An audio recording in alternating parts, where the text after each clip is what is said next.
ବନ୍ଧୁଗଣ ଭଗବାନ ହନୁମାନଙ୍କ କୃପାରୁ ଏହି ବିଶେଷ 5ଟି ରାଶିର ଜୀବନରେ କିଛି ନୂଆ ପରିବର୍ତ୍ତନ ଆସିବାକୁ ଯାଉଛି। ଜୀବନର ଯେଉଁ ସବୁ ନୂଆ ପରିବର୍ତ୍ତନ ଆସିବାକୁ ଯାଉଛି, ଏହା ତାଙ୍କମାନଙ୍କ ଜୀବନରେ ଅନେକ ଖୁସିର ସମାରୋହ ନେଇକି ଆସୁଅଛି। ପ୍ରଭୁ ହନୁମାନଙ୍କ କୃପାରୁ ଆଗାମୀ ସମୟ ଆପଣଙ୍କର ସମୟ ଭଲ ରହିବାକୁ ଯାଉଛି।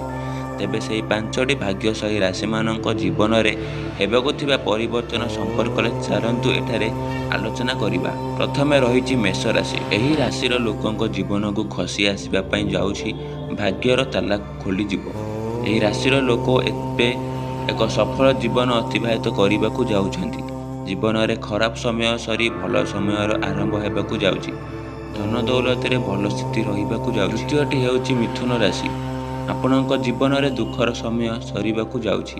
ପ୍ରଭୁ ବଜରଙ୍ଗୀବାଲିଙ୍କ କୃପାରୁ ଆପଣଙ୍କୁ ଏବେ ସେହି ସବୁ ଖୁସି ମିଳିବାକୁ ଯାଉଛି, ଯାହାର ଅପେକ୍ଷା ଆପଣ ଦୀର୍ଘ ଦିନ ଧରି କରିଛନ୍ତି। ଆପଣଙ୍କ ପରିଶ୍ରମ ଏବେ ବୃଥା ଯିବ ନାହିଁ। ବିଦ୍ୟାର୍ଥୀଙ୍କ କ୍ଷେତ୍ରରେ ମଧ୍ୟ ଭଲ ରହିଛି। ପାଠ ପଢ଼ୁଥିବା ପିଲାଙ୍କର ପାଠପଢ଼ାରେ ଉନ୍ନତି ହେବ। ତୃତୀୟଟି ରହିଛି ସିଂହ ରାଶି।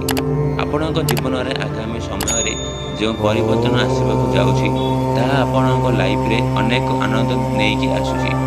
ଆପଣଙ୍କ ଦ୍ୱାରା କରାଯାଇଥିବା ଆର୍ଥିକ ଯୋଜନା ଏବେ ସଫଳ ହେବାକୁ ଯାଉଛି। ଆପଣ ନିଜର କାର୍ଯ୍ୟକୁ ବିଧିବଦ୍ଧ ଯୋଜନାରେ କରିବାକୁ ଯାଉଛନ୍ତି। ସମାଜର ମାନ ସମ୍ମାନରେ ବୃଦ୍ଧି ଘଟିବ। ଚତୁର୍ଥଟି ଧନୁ ରାଶି।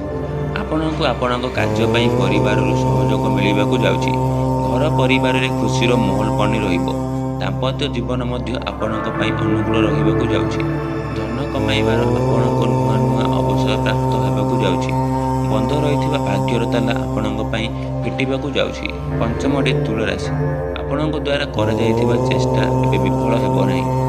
ଆଗାମୀ ସମୟରେ ଆପଣଙ୍କ ମଧ୍ୟ ବହୁତ ପ୍ରଫୁଲ୍ଲିତ ରହିବ। ନିଜ କାର୍ଯ୍ୟକୁ ଗୁରୁତ୍ୱ ଦେଇ କରିବା ଦ୍ୱାରା ଆପଣଙ୍କ ଭବିଷ୍ୟତ ଉଜ୍ଜ୍ୱଳ ହୋଇବ। ଅନ୍ୟ କାହା କଥାରେ ପରିଚାଳିତ ନ ହୋଇ ନିଜ ବୁଦ୍ଧିରେ କାର୍ଯ୍ୟ କରନ୍ତୁ। ପ୍ରଭୁ ହନୁମାନଙ୍କ ସ୍ମରଣ କରି ନିଜର କାର୍ଯ୍ୟ ଆରମ୍ଭ କରନ୍ତୁ।